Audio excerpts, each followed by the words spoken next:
Oh shit, here we go again.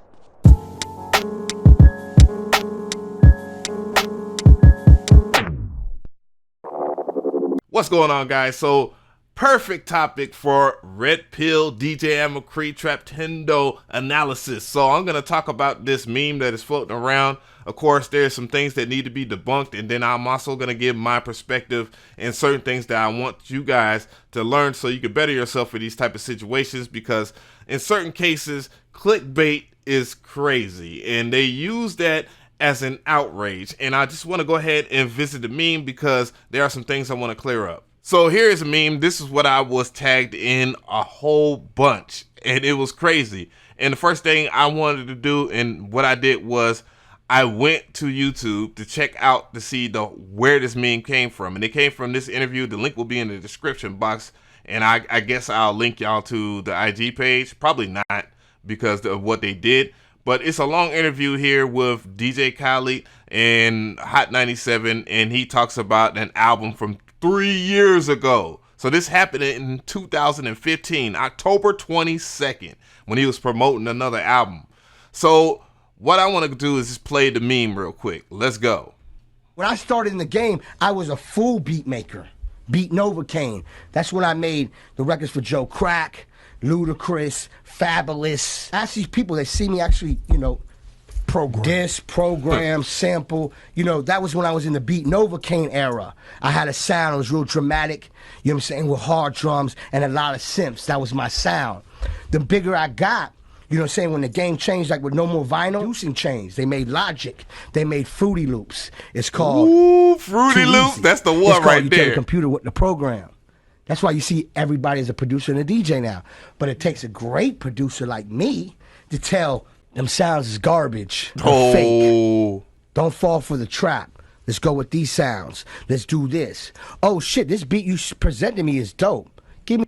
I'm going to go ahead and stop it there. So when you get into the comment section, of course, when you say Fruity Loops, you are pissing off like 90% of the producers. And I know that for a fact. And how do I know that's a fact? Because I recently did a poll in my community tab on my channel, and I do these all the time. Over 706 votes. FL Studio at 64%.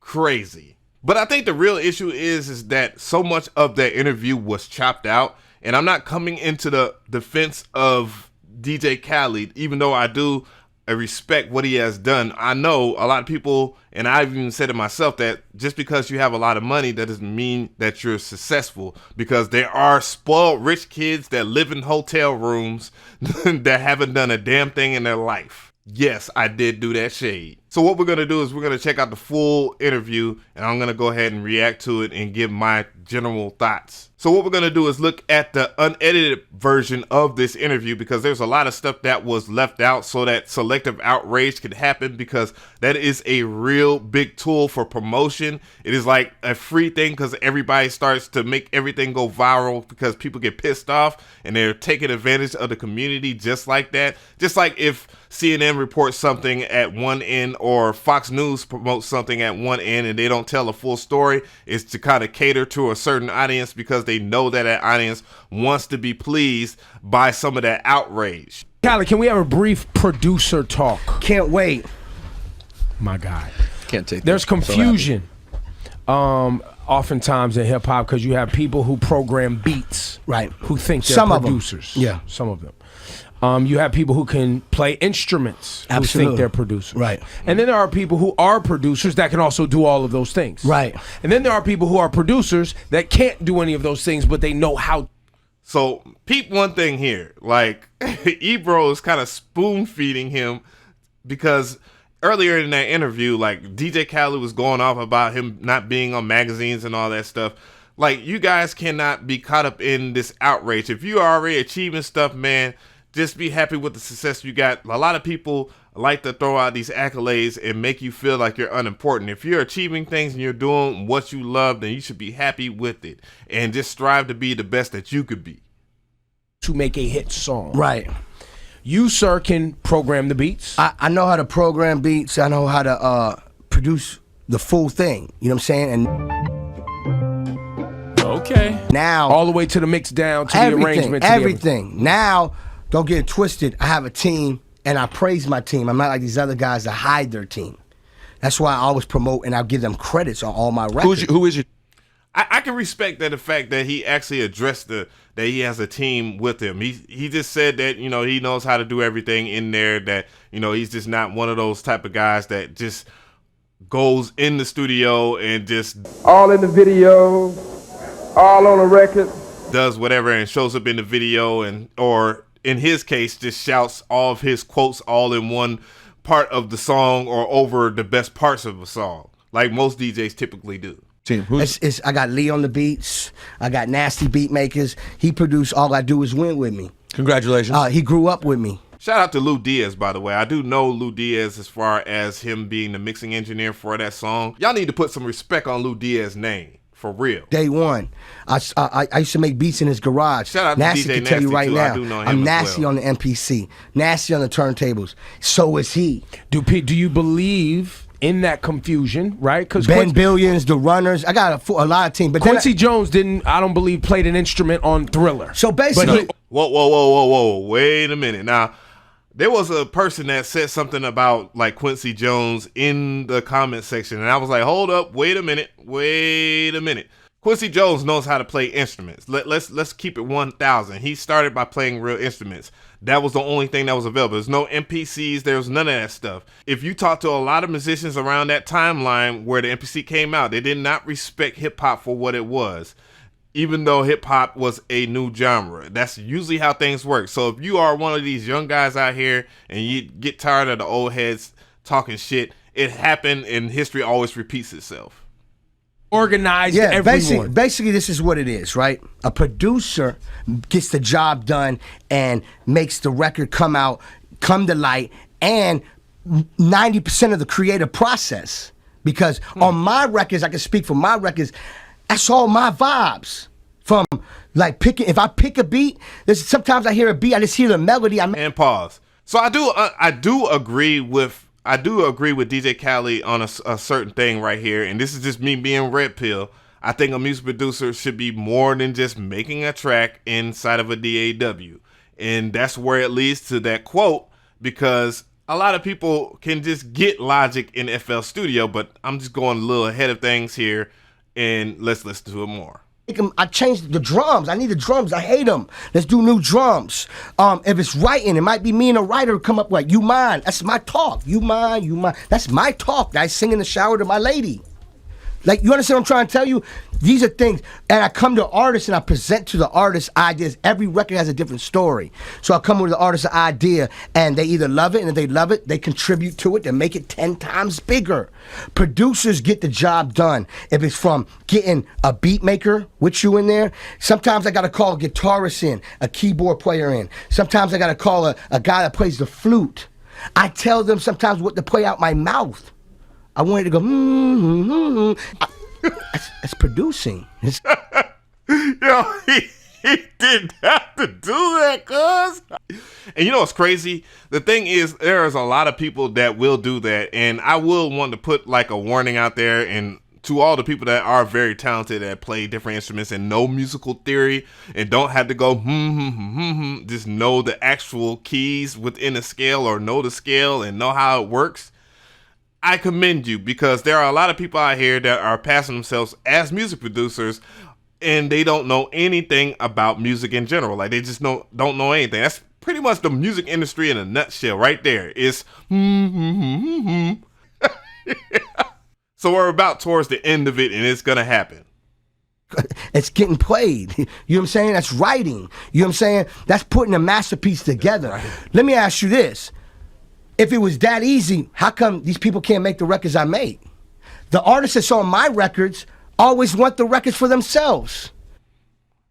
I mean, who's gonna argue that? Like, how many guys out here that just jump on FL Studio and keyboard edit can make the hit records that DJ Khaled does consistently? We're not talking about like 1 or 2 times, because there are people right now on YouTube that have their hit records right now. And, you know, no hating on them because they got theirs, and I'm 100% happy that somebody can be successful at doing what they love. And that's all I got to say about that. But do that for about a decade. DJ Khaled's been doing it for about 2 to 3 decades. That's how great they are.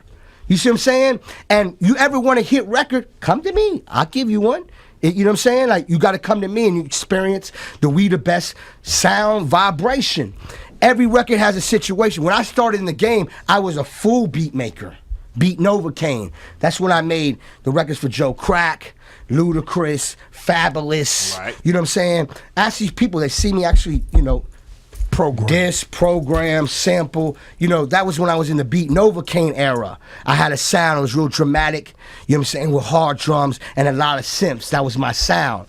The bigger I got, you know what I'm saying, when the game changed, like with No More Vinyl, they had Serato. Well, producing changed. They made Logic. They made Fruity Loops. It's called Too Easy. It's called You Tell the Computer What to Program. Now, he didn't have to say Fruity Loops. Like, I'm pretty sure he knows that it's called FL Studio, but I don't understand why it is that when technology gets better, we don't take advantage of those things. That's my argument in between that. Now, I'm not arguing the fact that it's called Too Easy. Now, that part right there is what really triggered people, especially the Fruity Loops thing, because it's been called FL Studio for I don't know how long. That is going to trigger a lot of people. But yes, it is absolutely easy. Matter of fact, 2019, because that was an interview in 2015. Now we have things like Scalar and all these things that can do magical stuff with musical theory without you knowing it and teach you music theory, even though people are just using it for the chord progressions and easy one key note chord progressions. Then you also have to push too. Now that's an Ableton thing. He in this Ableton gang though. All jokes aside, you gotta understand one thing here. Selective outrage.